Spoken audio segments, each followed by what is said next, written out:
The Commissioner has mentioned parish councils and neighbourhood watch a lot in his presentation, and I'm just wondering if he's aware that we don't have parish councils in Cambridge, and we've actually got very few neighbourhood watch. In fact, there's only one active neighbourhood watch group that I'm aware of in the city, and that's in the east of the city.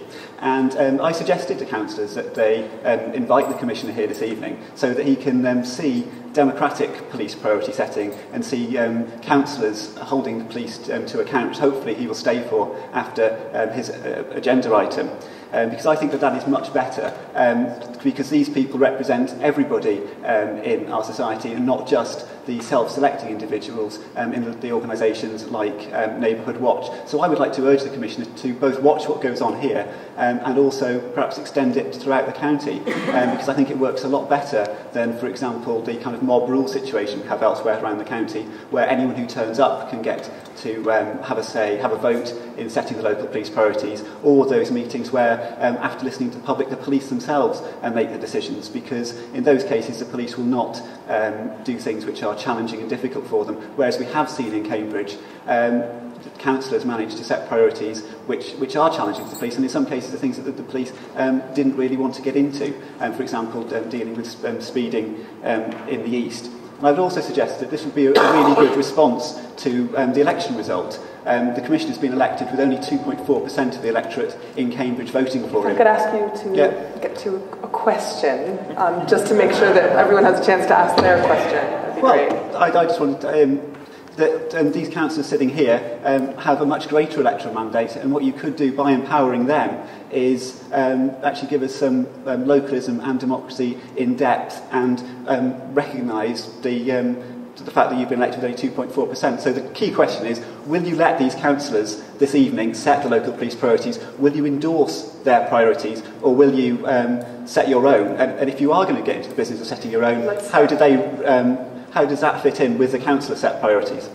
Thank you. It's pretty far-ranging questions.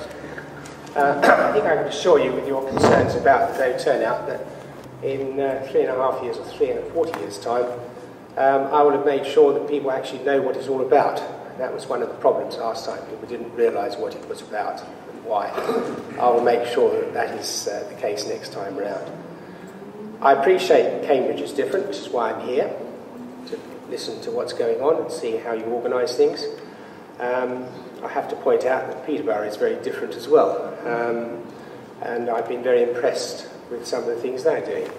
And I am sort of conscious that as you go around the county, that every area is different. The way in which it's run, problems that they have, and they have to be addressed individually. You can't, I don't think you can have an umbrella operation right across the county, because it is such a different environment.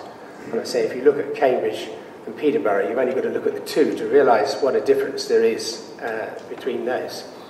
So what I'm doing at the moment is listening very carefully to what people are saying. Yes, I shall be setting priorities, and I will continue to do that. But I will do it in consultation with as many people as I can, and I will, as you know, be setting up my own people that will be going out talking and listening and bringing together ideas and concerns.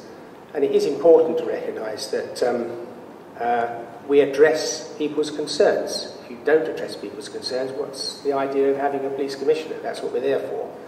I'm the face of the public, not the face of the police. So I'm very much listening, and I'm holding police to account. That's important. And in terms of driving the agenda, then, you know, I'm taking my lead from what people are telling me. Thank you.